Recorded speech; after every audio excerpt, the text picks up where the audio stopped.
Bem, meus irmãos, estamos aqui mais uma vez para gravar esse vídeo.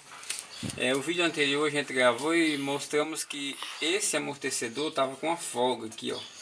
E nós pensávamos que era a bucha que estava estragada, mas não é a bucha, né? Era apenas esse parafuso que estava desrosqueado um pouquinho, então quando girava assim, ó, ele fazia um barulho. Mas é sempre bom a gente dar uma olhada, porque daí evita você gastar tempo, né? E também evita de você gastar dinheiro. Dependendo da pessoa que você pega, ela vai querer te cobrar alguma coisa, né? Vai dizer que é a bucha ou algum outro probleminha aqui. Então, não são todas as pessoas que vão fazer isso, né? Que tem muita gente honesta ainda, né?